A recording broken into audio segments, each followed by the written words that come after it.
Welcome to another episode of Placement Diaries. Today we have Devansh Batra with us. So Devansh, can you please introduce yourself? Hi guys, so my name is Devansh as Nishant has already introduced me.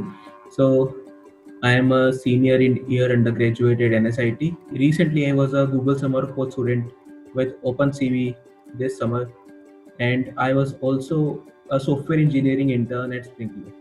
So prior to my third year, so I'd been working on various projects. Basically I have done quite a bit of development across various fields, including majorly web development and some app development.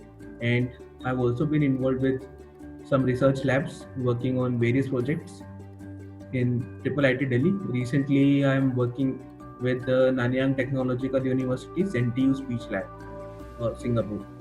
So initially, I got started in my first year uh, with basically just web development and tried my hand at GSOC and went to a few hackathons and won a few hackathons. So that's how like my journey started.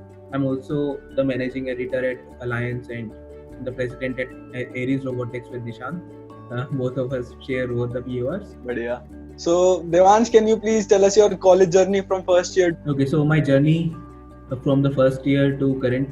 So I'll get started by telling you about my first year. So in first year, uh, I had not done coding before coming to college. I didn't have C++. So initially, I got started by trying to learn C++ on my own. So I asked some of my seniors how to actually get to code, because it is slightly intimidating when everyone around you knows coding, and that's how you are going to end up with a job after 4 years. So of course, it was a very important endeavor for anyone uh, at the start. So I was very nervous. So one of my seniors, who I really respect, Manan Manwani, told me to actually go through the Harvard CS51 course. And CS51 course is not just programming. There is actually a lot of computer science, introductory computer science within it. So like I got an idea of what computer science is from that course. That was like my first glimpse into how computers actually work beyond the surface level. So, and of course, I found it interesting, and I was in the information technology field. So, I was supposed to be coding. So, afterwards, I got started with web development. So, basically, I went to Coding Blocks, and I do not endorse any such coding institutes. So, please don't say that Devansh bhaiya ne bola Coding Blocks now. So, I got started with web development. So, I learned a little bit, and I guess I kept making projects. So some of my friends planned to go to a hackathon back in first year, but due to various reasons we could not go. But I think we already had some minor project made before the first semester ended. So that was like a boost for me. So while doing the course at Coding Blocks, my teacher, whom again I extremely respect, Mr. Ayush, who was a Google Summer of Code student himself with Fosatia before. So at that time, I thought Google Summer of Code is the biggest internship you could do in college, right? So, like, I wanted to do that. I contributed to an organization called KDE. It is actually a huge organization, and it majorly works in C++. There was a project for developing a web app for Wiki2Learn. Wiki2Learn is a platform where people can upload notebooks and other educational material and share it among themselves. So it was a really good project. It was fun to contribute initially, and as you might know, it is really tough to get started with open source. So again, my PRs were not so good, and as expected, I did not make it. But during this time, like I had a few friends who knew about me, and uh, they were working for their own startups, right? So one of my friends planned to make a food delivery app, actually more of a ordering app. So it's called GrubX. So I worked upon that for a while with my friend Sanjay. So he made the whole Android interface. It was amazing, the interface he made, and I worked on the backend, and it was fun to actually learn about various concepts about how to make your app scalable. and different things like that. So parallelly, I was also working on another startup. It was called EventTalks. So EventTalks was basically just a ticketing app to allow people to explore various events which happen in colleges across Delhi NCR. So like these were two of my initial projects. So apart from this, during the summer, I thought if I could not make it to Google Summer of Code, that's not too much of an issue. I'll make sure to contribute very heavily on GitHub. So like whatever I did, I would put it on GitHub, and before I knew, I had like tons of projects. I was in several dozen repositories on GitHub, and there was React, there was some Vue.js, there were several backend frameworks, Ruby on Rails. So this was all before I finished my summer. So like you can see, so if I keep going into detail, this is going to be a very long video. So basically I kept on coding, right? So once I had got the knack of it, I kept on learning new technologies, maybe on a surface level, and kept on doing courses and kept on making some small projects in my first year. In second year, so we started going to hackathons. So the first hackathon we went to, I can't really remember it now. Wow. So right. So I don't remember the first hackathon I went to. So the second one I think was Hack CBS. Right. So Hack CBS was the Delhi's university's first ever hackathon. That's how it was branded to be, and it was a pretty huge hackathon. There were 500 teams, and we were really intimidated at that point. So, but anyways, so we had a really good idea. So we had researched upon it beforehand. We had thought about it pretty well, and we ended up winning the hackathon among 500 teams, and it was amazing. Like that was my first sense of like some achievement you could have in a competition. So it was great. I mean, it was a great motivation. So, and of course, there was a prize money and various goodies, and they would have. There were several sponsors, and we were given a course by the Lucidius Technologies on cybersecurity. And well, Lucidius is like a leading cybersecurity firm in India. They basically maintain the whole safety interface, or they give safety guidelines to some of the biggest organizations, including McDonald's and Nike. So we had opportunity to be taught some cybersecurity concepts by them, and right. So that was also different things that my first hackathon gave me, and it was amazing to. Uh, and I learned quite a bit from hackathons and kept going on to more hackathons. We won a few more hackathons again. So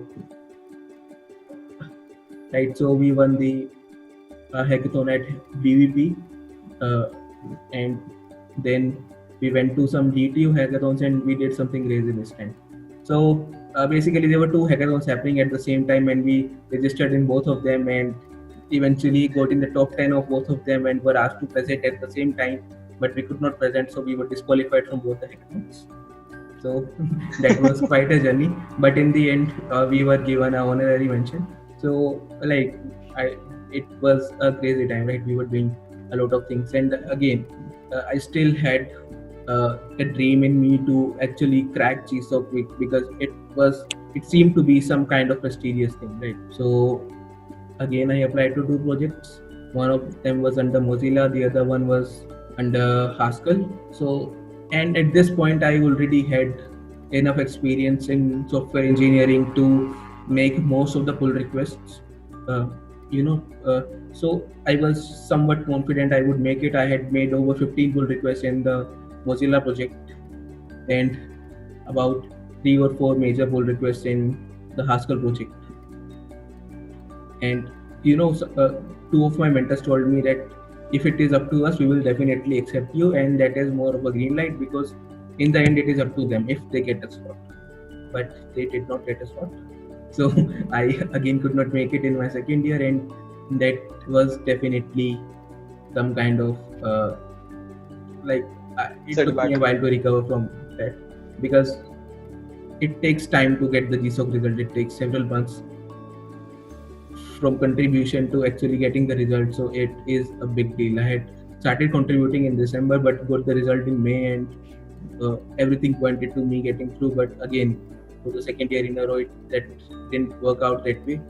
But anyways, I thought I could live with it. And so one of my friends, Avinash, he is very serious about research. He's very serious about computer science research. So he applied to a few labs in Triple IT Delhi, and that is how I got to know about the research that goes on in Triple IT Delhi. I also applied to the summer research internship program and go through one of the labs. So it's the complex system labs at Triple IT Delhi. I've been associated with that till now, and that is when we actually made a project end to end, and a decently complicated project. So it's called Recipe DB, and Recipe DB is like an amalgamation of 150,000 recipes, and there is several different layers of metadata and data processing that goes into that. So we have a geospatial distribution. You can tell what kind of recipes are found in what region, and how they evolved over time.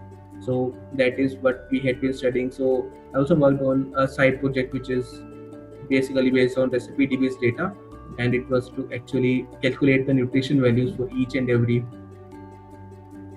recipe. So nutritional values are kind of hard to calculate. It was fun to do, right? It was fun to look at various data sources which could give us some like ground truth data, and there were not so many well maintained resources. So it was quite a challenge, but we ended up with a very good calculation, right? So both of these works were published at ICDE in the workshop Deco. So it is quite a prestigious conference. And later I kept on working on this project. So, and the Recipe DB project as a whole was finally published by Oxford's database journal. So that is how I got started with research. And recently I was working on recipe text generation. So it is like evolution of the first project leads to the second and third and the fourth, and it is one major thing on my resume. I have almost half of my resume is filled with the internship I did in my second year. So it is amazing how quickly that developed. And again, so recently my work on recipe generation, it was accepted as a language modeling paper at a computation linguistic conference 2020, which was supposed to happen in Barcelona, and I'm a huge Barcelona fan, but it's virtual now. So anyways, right, so computation linguistics is one of the best conferences they can be. It is a highly rated conference. So I think I just didn't look back at how hard something is and kept on working it through, and that's how there was such great results across all the projects. And apart from the research and the hackathons, I was also part of Aries Robotics from my second year. So of course robotics is exciting for everyone, and not everyone knows how exactly robotics works, unfortunately. So they are all very excited to get into the field and start contributing for day one, but that's not how it works. So there was quite a bit of learning. We learned a lot of frameworks. We learned C++ in depth. So it was really amazing. The learning curve is absolutely incredible for working in some complex tasks like robotics. So that is what I did in my second year. From third year, I could actually contribute more fully, right? So I contributed to several modules in computer vision and sensor fusion. So, and by that time, we basically were praised by the University Rover Championships Authority for the great autonomous traversal system we had, and I was made the lead in third year. So like we have come a long way from where we were in my second year. So we have still persevered. We are still somewhat low on funds, but we manage, And with all of that said and done, we are currently like easily ranked among the top 5 teams in India, some of which have several years of experience more than us. And we recently were ranked second at the Indian Robot Design competition, which was the first time it was held. There were 28 teams from 7 different countries, so it is huge. The growth is exponential if you basically love a project and give it all your best. You're going to see results. So I think that is my journey up till third year, and I received a campus placement offer. So in third year, as you know, there are campus internships. So companies come to NSUT or NSIT to actually recruit students for their summer internship. Also, they can give their PPO and basically hire them later. So of course, that was going to happen sometime or the other, and I had to prepare for it. But I didn't have too much time because I was working on a recipe TV almost full time. So of course, I had limited time to prepare.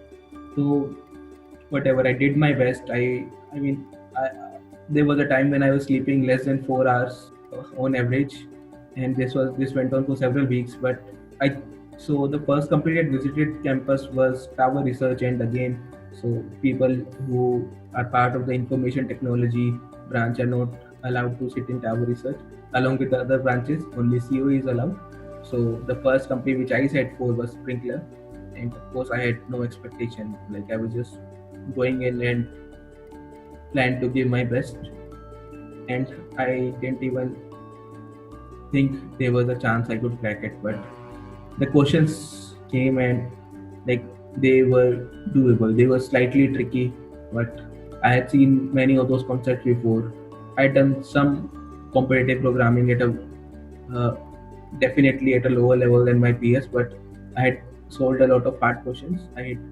And that allowed me to think about the various approaches and code them in time. So I was able to code all the 3 questions like seriously before time. So I think it was a 1 hour 30 minutes test. I was able to do all the questions in around 45 minutes. So once, of course, so I was going to get shortlisted, and when the interviews happened, so those were of course one of the first formal interviews which I was going to give. Right. So in the interviews, the interviewer uh, Aniket Khandelwal, so he asked me to share my resume, and I didn't have my resume, which is a very sick thing to do. You should definitely have your resume printed while you go for the interview. So right, that is how my interview started. And Aniket asked me, उस दिन बारिश आ रही थी, सब shops बंद थी क्योंकि college start नहीं हुआ था, डे 0 था. right, तो so निशान बाहर हम खड़े थे. दिवांश आया, बोलता यार कहीं प्रिंटर की दुकान है तो बता दे यार, रेज्यूमे प्रिंट करानी है, शॉर्ट लिस्ट हो गया हूँ. एंड हम यहाँ देख रहे हैं कि भाई आज तो सब कुछ बंद है, इतनी तेज बारिश है, कैसे होगा. एंड बंदे में इतना कॉन्फिडेंस है कि कोई नहीं, छोड़ो, बिना रेज्यूमे के गया. उस बंदे को इसने अपने फोन में रेज्यूमे दिखाया कि देखो सर यही है. एंड बीच में लोगों का कॉल आ रहा है, इसको मतलब इंटरव्यूअर इससे पिस ऑफ हो चुका है कि तुम क्या कर रहे हो, तुम्हारे पास रेज्यूमे नहीं है. बट जब उसने एक्चुअल इंटरव्यू स्टार्ट किया, वो इतना ज्यादा इंप्रेस हो गया कि भाई क्या ही बताए. अब आगे दिवांश कंटिन्यू कर. राइट, तो उसने मुझे बोला कि यार ईमेल कर दो अपना रिज्यूमे. मैंने किया, and of course so I had to make a mistake in the email, and it never went to him. उसे कभी ईमेल नहीं मिला, एंड ही वाज लाइक तुमने भेजा नहीं ईमेल, बट मैंने भेज दिया. सो that took 5 or 6 minutes, and I ended up showing him my resume in my mobile phone, as Anishant so gladly recalls. And just then one of my friends called, and the mobile phone was in his hand, so in the interviewer's hand, and it was like crazy. I was completely embarrassed at that point, but I think that is what good interviews do, right? They don't take things for granted. They won't hold such things against you if you perform well. So of course he was slightly pissed off, so my questions was somewhat difficult than others. There was a binary search question. It wasn't binary search when you looked at it, but basically you had to apply your mind and convert it into some kind of algorithm. It was a very generic question, so again it was definitely hard, and I think the correct method took me in time, and I was able to solve it. He asked me to code it on paper. I was able to do that. He checked each and every line and pointed me to one of the mistakes which several people make in binary search, which is whether it is less than or less than equal to. So anyways, I was able to explain him that I was right, and he was satisfied. And the second question was even more difficult. It was a trees question, and the approach I gave him worked very well, but he wasn't satisfied. He couldn't agree that this is the right approach, because there can be multiple ways to approach a problem in trees. Actually, they're all going to do the same thing, but there may be multiple ways to look at a tree problem. So I think people who have done that understand what I mean. So basically, the approach he had in mind and the one I had in mind were very similar, and we had a long discussion on how my approach was correct. And in the end, after a dry run, he was able to understand it is actually one and the same thing. So he was definitely, I would say, I did do this interview very well. And so I think what I learned was never to give up, right? So even in the interview, if you think everything is over, it's not. There is always time to make a good impression at the end. If some people say the first impression is all that is matters, then you are the wrong interview. So right, you can always do, like, one failure is nothing. Of course, you should not be careless, but if something goes wrong in the start, just try to cover up and give your best. Make sure it does not affect you, and hopefully everything will go well. So of course, I was able to clear that round. The second round was with a more experienced interviewer. She had been with Sprinkler for over 5 years. So like, this was less of data structures round, more of a system design round. So I was asked to design Facebook, and guess what? I had not done the system design practice during my preparation. So, but anyways, I was able to design because I had worked on several projects which employed distributed systems. So I think if you are able to give your logic pretty well, that is all that matters, and you should be clear with your concept. You should not be saying something wrong. So there were plenty of points I could have said something wrong, but right, just don't say something that is wrong, and you can even ask the interviewer for help. So I had to do that once. So it was great. So another thing we discussed about was a technology which is very common in today's startups, and is Elasticsearch. So Elasticsearch is a database, and it is not a very simple database. It is more of a distributed database. So there can be a single instance which is deployed over multiple servers. It is amazing. Elasticsearch is great. So of course, Sprinkler used Elasticsearch. Her team used Elasticsearch, and I was asked how Elasticsearch works internally, which I did not have much idea about, but I was able to give a pretty fine idea of how indexing works in such databases. And I was asked to actually explain to her in depth how I think I would make a distributed database without a binary B-tree indexing, because that would not work. So I think everyone should have a look at how sharding works in database in Elasticsearch. So again, I think I got this interview just right because my concepts on Elasticsearch were clear at this point.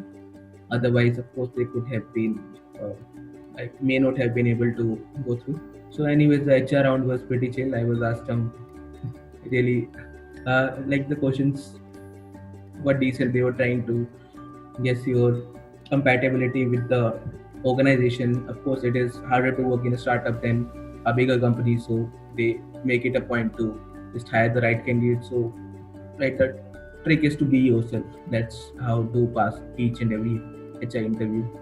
So I think it was pretty good. So one question I was asked is, if I was given $1 million, would I still be a part of Sprinkler? And of course, as I mentioned, just be yourself. So I said no, I wouldn't be a part of Sprinkler if I had $1 million, because that is, at that point, it is your responsibility to give back to the society, right? You already have the funding to actually do something and give more jobs to people. And she said yes, I mean, that makes sense. So of course it won't be held against you if you have a valid reason and you can justify that you can still give your best to the company and want something in the long run that may not match with the company's goal. So just be yourself in the HR interview. So I think I missed my Smart India hackathon experience. So as I mentioned, I had gone to several hackathons and it was only natural that we were to apply for Smart India hackathon, which we did. And like the first round was to actually send some PowerPoint presentations to the authorities to filter out a few teams which would attend the finals. This was the preliminary round, and we applied to 3 organizations. I think it was a Ministry of External Affairs, I can't remember the other 2 organizations. So we made 3 different PPTs. So again, our PPTs were very concise. We were to the point because they had a lot of PPTs to deal with, and we got through with the Ministry of External Affairs problem statement, and we went to Kanpur. So like one incident which I remember is that while you go to SIH, you are supposed to bring some kind of banner or a standee. So, so great. So we were second years who had just been selected, and of course we were very, very enthusiastic about going to SIH with the banners and telling people who we are with the names and everything. So right, so everyone, like most of the teams wanted a banner and the standee to be printed, but there was no one to print them. So I decided to take the lead with my best friend Yash to get it all printed, which we did. And I think it was a weekend when we were supposed to go to SIH. It was Saturday, and on till Friday those were not printed. So Friday evening, we finally got them printed, but we had to get them from a very far away place. And right, so and we had our exam the very next day. So of course it was a fun experience. We went to like it was definitely an adventure, I would say. So I could not prepare well for the next exam, but we got stuck in the market and the market was in one of the backside areas of Dwarka. It was in the Rajapuri market, and let's just say it can be slightly intimidating for urban people to be there for a very long time. So it was fun. Okay. So next day I gave my exam and we went for the SIH finals. In SIH finals, of course, we did our best, and since we had already prepared beforehand, so I think it was a piece of cake. So we just had the GUI and the backend ready already, and we only had to make the changes which the judges suggested, which we did, and we ended up winning the hackathon. So that was my SIH journey 2019 version. Yes, so when I say version, there is going to be another one, right? So this year again so Nishant was also part of my SIH team. We again participated. Again, this time it was like a different thing. So there was a pre-qualification round wherein you have to qualify from your college by beating several other teams in an internal hackathon. So right, so since we were both part of Aries and we also wanted to contribute to Aries, so our team name was Aries 101. So we did one of the robotics problem statements, and of course we won because we had quite a bit of experience with robotics by then.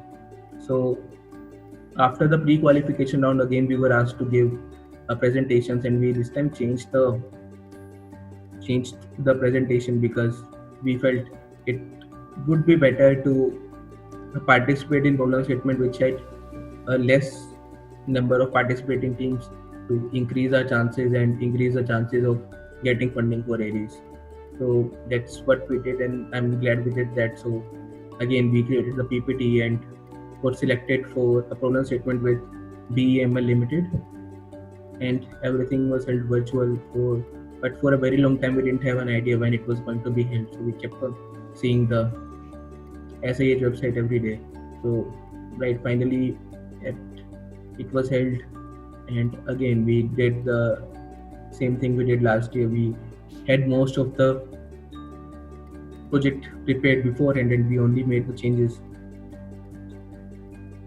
So we were able to again win the hackathon. So I think this is my journey till my late third year. After that, so I did my internship at Sprinkler from I think 4th of May 2020 to 31st July 2020 or something, like similar dates, and it was fun. So I was part of the incubation team, and my mentor was an NSIT in 2018 NSIT, and Apur Gupta, and my manager also was an NSIT, and he's in the batch of 2010.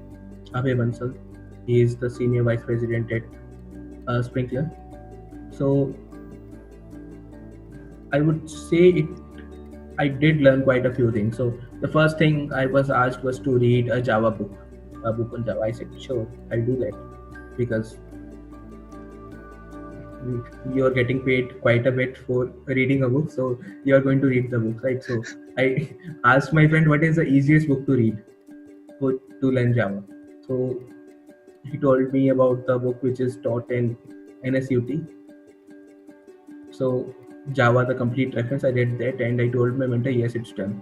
So I read the whole book in one day, and I told him the next day, yes, I read the Java book, and he said, that's not the book you were supposed to read. So again, I took one more day and I read another 1600 pages of Headfirst Java, and I have to say I should have read Headfirst Java. So listen to your seniors when you can, and right, otherwise you will have to do the same work twice. So anyways, that was the beginning, but later the project evolved and we didn't use too much Java, although my friend Archit, who was also in the same team, did. So I think I learned quite a bit of Java through this internship, even though I didn't quite use it to the full advantage within them. But there was another side project I would indulge in later on, which required the Java knowledge. So it was pretty productive, and the whole experience was extremely good. So my mentor was really responsive. It was amazing. But in the end, due to certain reasons, due to certain, let's say, you have to be fortunate as well as hardworking. So my mentor was absolutely happy with the work I had done, but due to some reason, they could not give all of us a PPO. So even in Sprinkler, you might know that the PPO conversion rate is pretty high, but it varies across teams. So my team had 8 interns and only 4 people would end up getting the PPO. So of course it is much more selective than other teams. So the front end teams have a nearly 100% PPO conversion rate, and due to, I think all of us did our task very well, and it was in the end it was going to be somewhat subjective.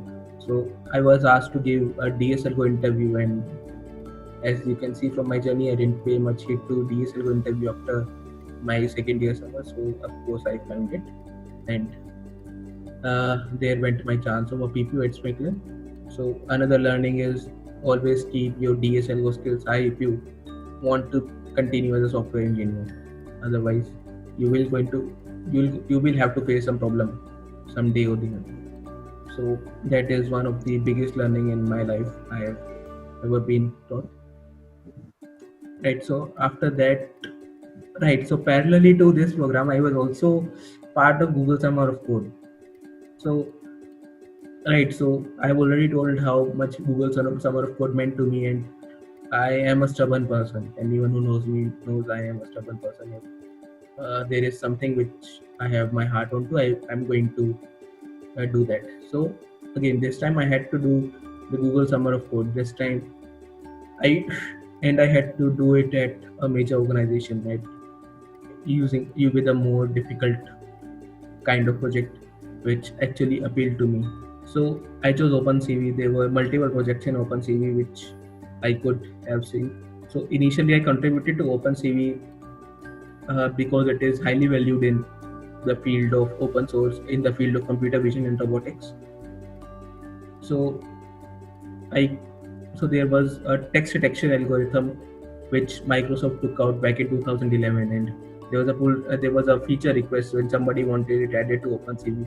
So I did that, and anybody can now call that text detection algorithm by a single click or by a simple function. So I made that contribution and decided like OpenCV is fun, right? I had been doing something or the other in OpenCV for quite some time, and it was a great opportunity to learn how to code properly in C++, right? To make non-trivial projects in C++.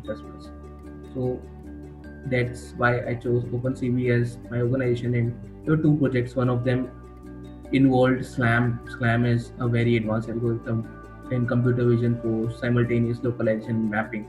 So that is actually for a robot to sense where it is and sense your surroundings along with your location. So basically create a map and find yourself in the map. That is what SLAM is. So of course I was excited to do something like that. This project has been attempted multiple times in the past. It was only successful in 2019 for a simpler algorithm, and we had to take it a step further because the algorithm Dynamic Fusion, which was implemented in 2019, could not work for large scale environments. So we had to take it a step further. I basically proposed adding continuous. It is another amazing algorithm for SLAM with RGPD. So, but my mentor told me that's not what he expected, and I knew if I was going to not make it with this project because he was clearly biased towards another algorithm. So there was another project in OpenCV which I liked.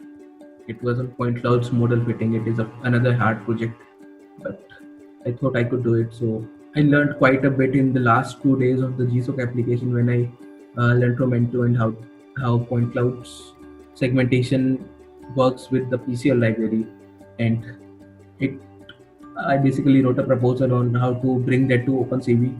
So thankfully that was accepted by my mentor Mihai Bujanga.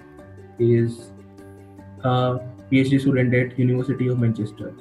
So it was amazing. I could not believe I had finally cracked GSOC the day I got the results. So I think Nishant remembers it. Right? So I think he was the first person I told to. So after getting through GSOC, like I started working nearly from day one. I think we got the results around 8th of May, I think, yes. And I started working from 11th of May, and I was able to bring most of the functionality in 1.5 months. So almost 70 or 80% of my project was over by the time the work at Sprinkler was well underway. So I was in a very comfortable position while working at Sprinkler. I could focus most of my time on Sprinkler, right? So GSOC was a defining experience, I would say, and like better more than the project, what you get from these is how to code.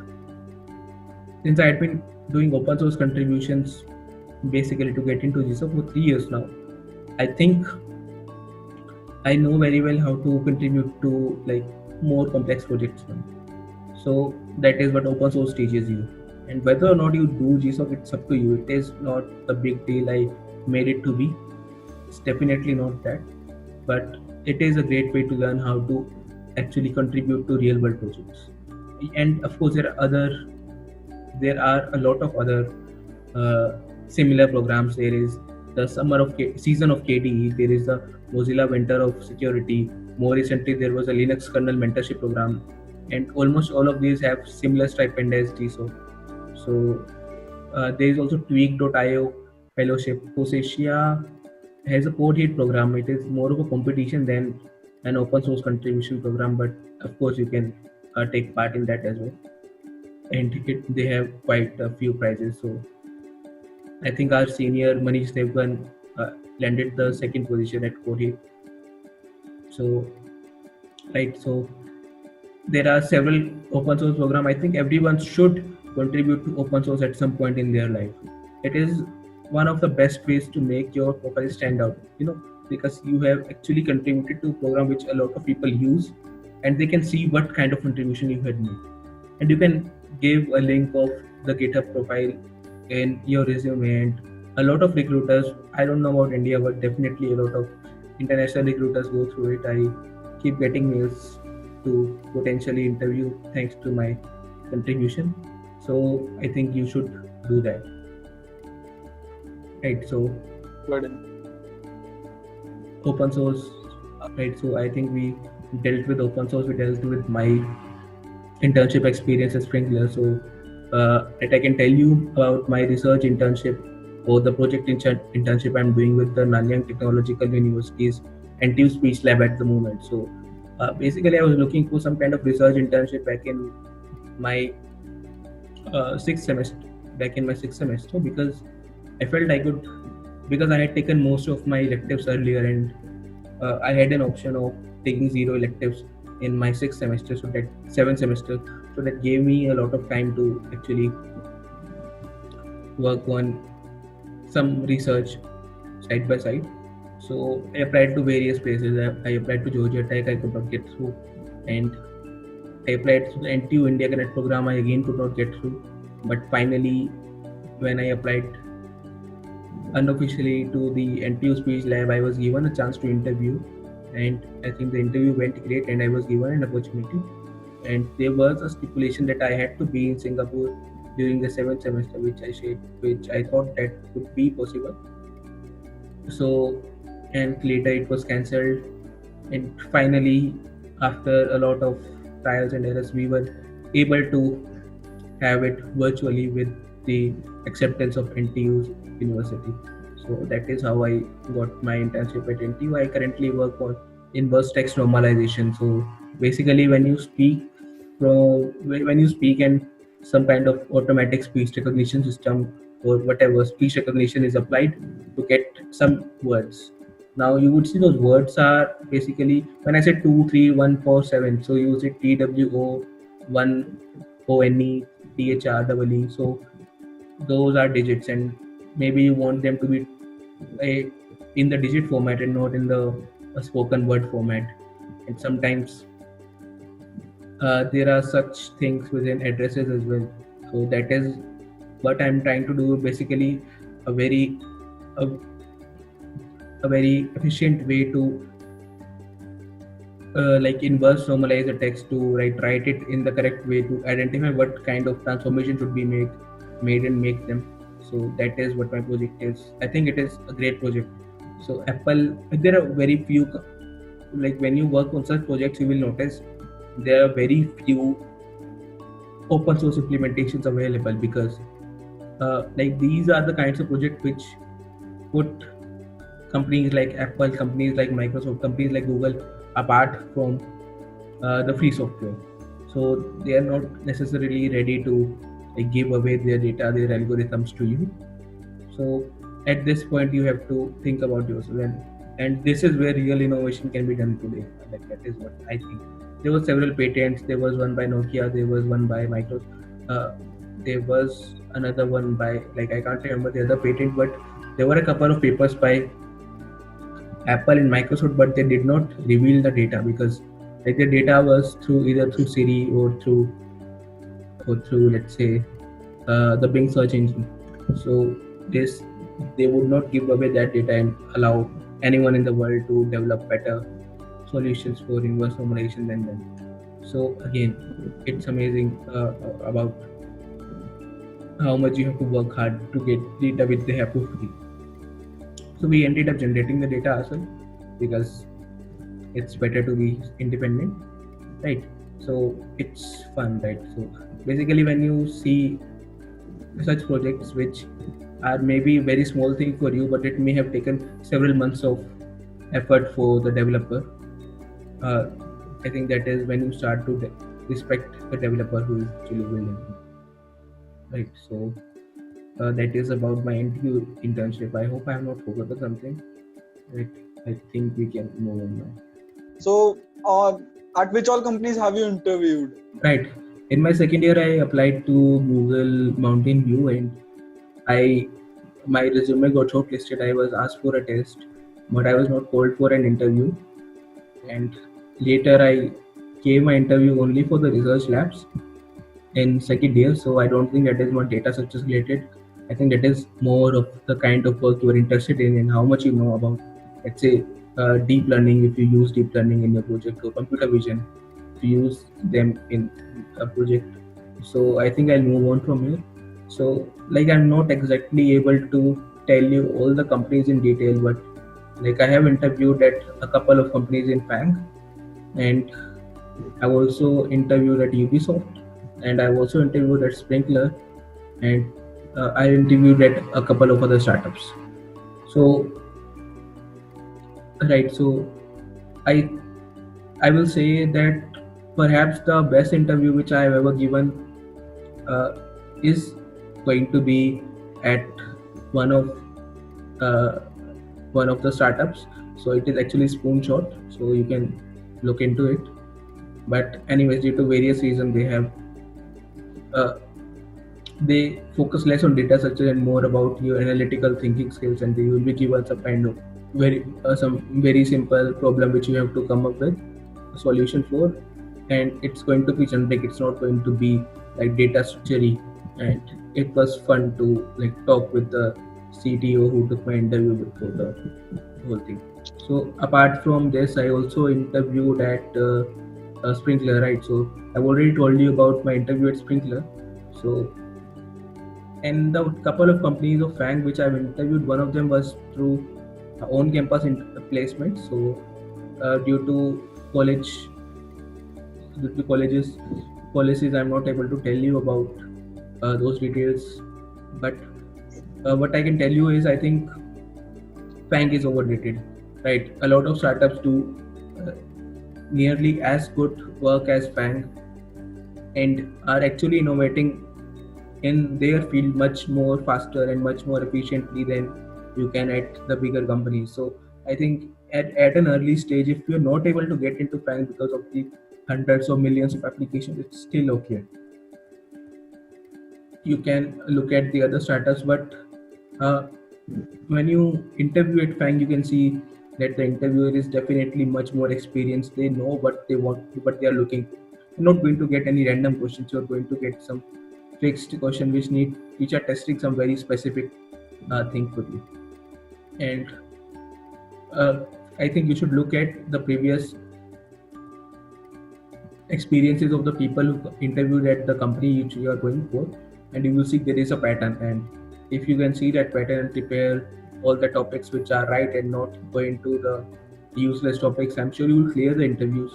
And but I think the tests can be fairly difficult at times and fairly easy at others. So, but it's going to be difficult or easy for all of the people, right? So most of the time you will be able to get through if you have done sufficient competitive coding or DSL practice. So, but I think while applying off campus to FANG, the main thing is whether or not your resume shortlists, because there are hundreds of millions of resumes. So the other interview which I gave at a FANG company was through off-campus internship. For an off-campus internship, I applied in my third year, and I uploaded my resume, and thankfully it got shortlisted. I had seen a YouTube video on what all they look for, and basically that is how I formatted my resume. And I think I may have been very lucky, like, because most people don't get a chance.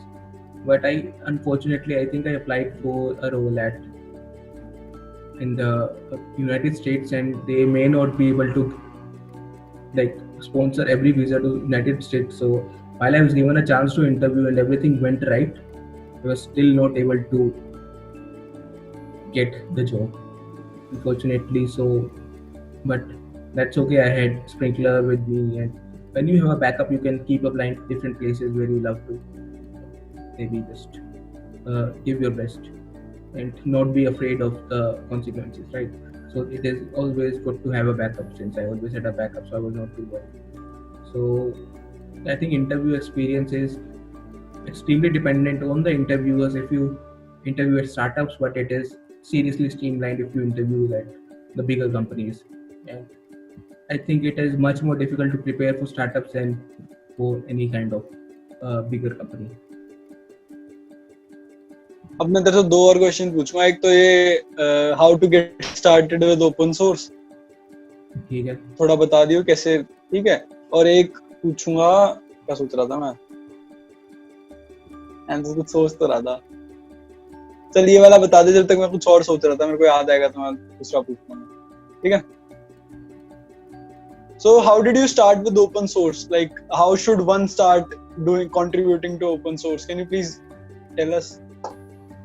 Okay, so right, it is that time of the year. It is Hacktoberfest. It is the fest of making PRs and getting a T-shirt, which I have made it for 3 years now, but never got a T-shirt. Right.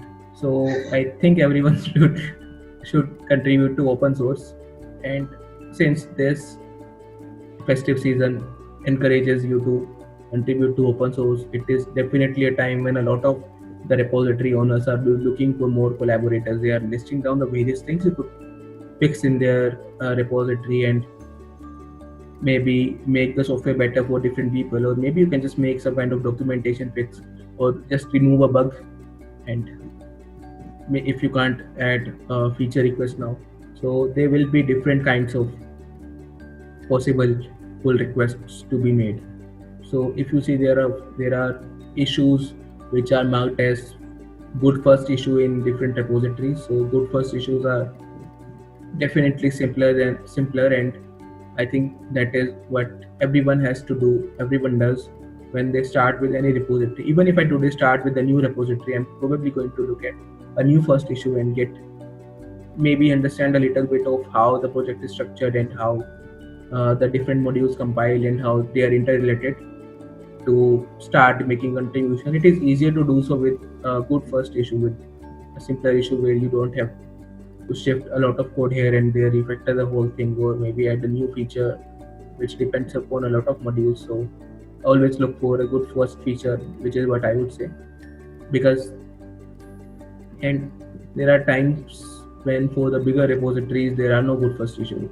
You say, let's say you want to contribute to GSOC and you go to Force Asia and you open event server, and you will see there are no good first issue because apparently there is a lot of people who are contributing to Force Asia and they would have already done most of the good first issues. At this point, what do you do, right? So at this point, I think you should look at some other repositories which have very similar tech stack.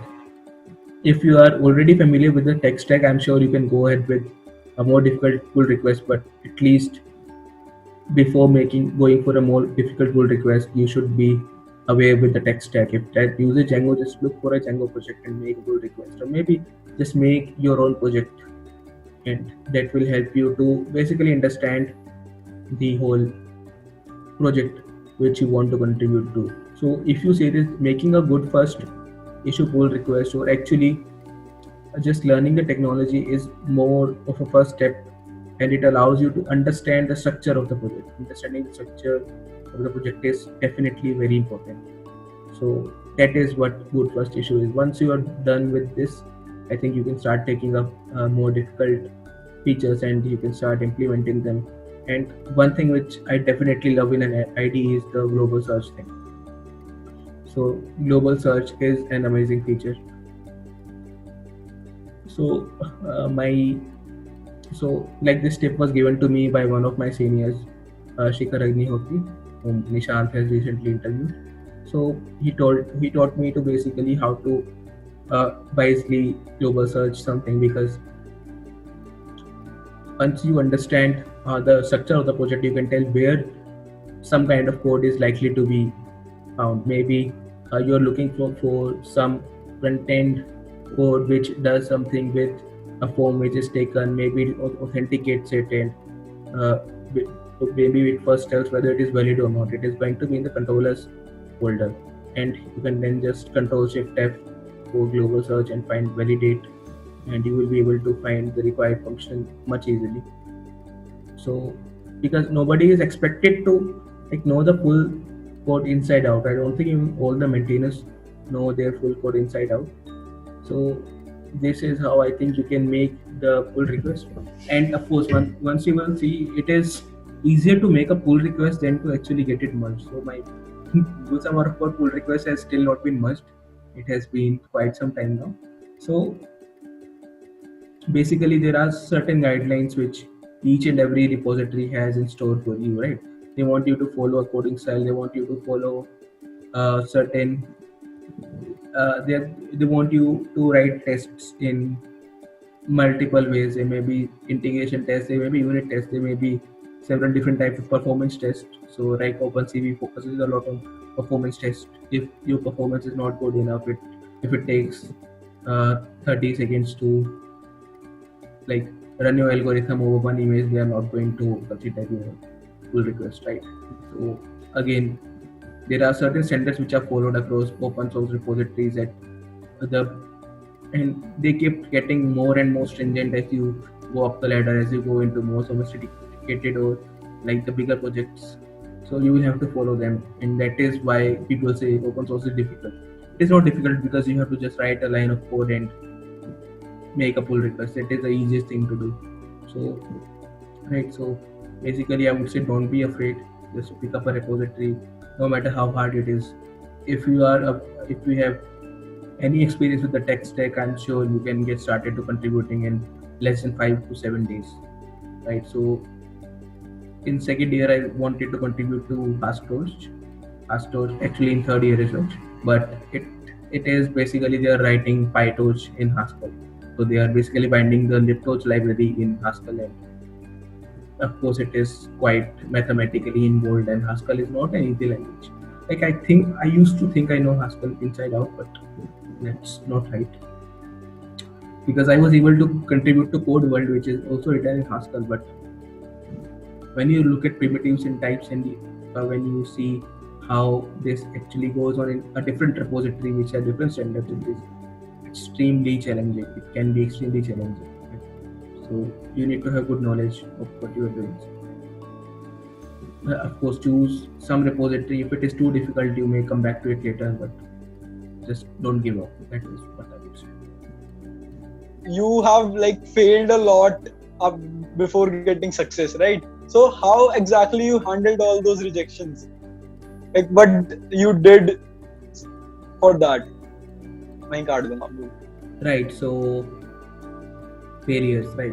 Rejections and failures. I think they are a part of life, and that is what a lot of people say. Maybe they say don't mind them, learn from them, but it is not easy, right? They affect you mentally. They definitely slow you down, and you definitely have to introspect. Why does something bad happen with me? So that happens with everyone. So that happened with me as well.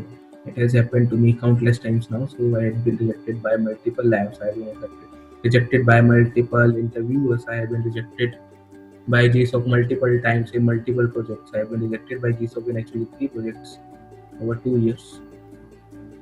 And but yes, each of that time it was not a good day, right?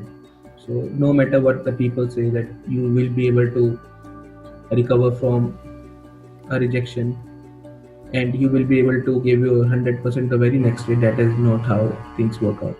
So at times I had been depressed, right? After not getting the PPO, I was definitely extremely sad. So it does take some time to get back to yourself. So do whatever it takes, right? So usually I just recently I started making pizza at my home and eating them. So like just do whatever it takes. So initially I used to gym a lot in college, so that took some tension off. So just recover in any way it is possible, and like time does heal everything. It it does heal everything. It will take maybe 5 to 7 days, and you will be there, right? You will be back to your full strength. You will be able to do what you want. So I told you a huge journey, and I think if I had 5 successes, I had 5 failures as well, or maybe more. I have 5 to 7 failures as well. So there are going to be failures, and unfortunately we can't predict them in advance. Maybe we can predict them, but maybe we're not able to act on them at the moment, and we can't stop them. So they are going to be there. So like once you have a failure, you have to introspect. Regardless of how hard it is, you have to think where you went wrong, and not where people around you didn't recognize you. So these are two different things. You can either take one of the two terms, right? You can either say I went wrong, or you can say the people around me uh, didn't choose me. Maybe they made a mistake. But the thing is this: I think there is always something you could have done better. So you should identify that. And if it was a disastrous mistake on your end, please don't make it. And there are other times when you are simply unlucky, when you simply can't not have done anything. And I think rejection hurts the least then, right? You may be given. I think rejection does hurt the least in cases when there is nothing you could have done and it was just pure bad luck. So in those cases, it's okay, right? So you can pick yourself up pretty swiftly, but there will be some failure. You will think about how things could have been, and that is a very toxic thing to think about. You should not. Maybe what would have happened if I would have got the job at Google, but I didn't. So if I thought like this, I'm not saying I interviewed at Google, but if I thought in that way, then maybe I would never have been able to look at anything else. I would not have been able to do anything worthwhile. If I kept thinking about GSOC, I would not have chosen to go to my research lab at the complex system lab at Triple-IT Delhi second year, and I would not have had many of my friends and many of my colleagues and many of my more memorable projects. So just don't think that way when. And I think that is it. There is always some probability, and it is a web of probabilities. I like to think it that way. Luck is just a probability, right? So I think maybe it makes it easier for me to get through a rejection and thinking it like that. But I think it's up to you how you get through rejection. But just don't spend too much time on it, not a whole year or something. So the final question is, do you have any suggestions for juniors? So suggestion from juniors, I would say, don't fret too much about Frank. Don't fret too much about getting the best job. Don't fret too much about competitive programming if you don't love it, right? So a lot of seniors will give you a lot of suggestions, and sometimes they may be contradicting as well. And that is when that muhavra comes in. Suno sabki, karo man ki. So so what I think is basically you should definitely enjoy your life, right? And if you are doing something for, let's say, 6 to 7 hours a day, you are already going to college, which most of you do not enjoy. So just do something which you enjoy. So if competitive programming is not your cup of tea, then don't have it, right? Maybe you can get through with DSLO, and maybe development is not your cup, so you can just look at whatever you like. So some of my friends spend much more time on, let's say, Linux development and kernel development and those kinds of things, and they are all doing really well. So please just do whatever you like. Don't go into the web where people say just do web development, app development, competitive programming, lag jayegi tumhari job. So, I mean, that is not the only way, and you don't have to stick to that. And apart from this, I would say is that, so sometimes you may think that like things are very hard at the moment, and just remember that they are hard for everybody in some time or the other. And at several times I wanted to quit, sometimes when I was doing multiple projects at the same time, and it became far too heavy. But the thing is, it is only a matter of time before things improve. So just go on and do that. So I think this also applies to most of the people who are more interested in non-technical things. But I have little experience there, but I'm sure this will be somewhat helpful to you. Just if you have made a commitment, stick to it, and it's just a matter of time before things turn out to be good again. So thank you, Devansh. It was really nice talking to you. Okay, thank you so much for inviting me.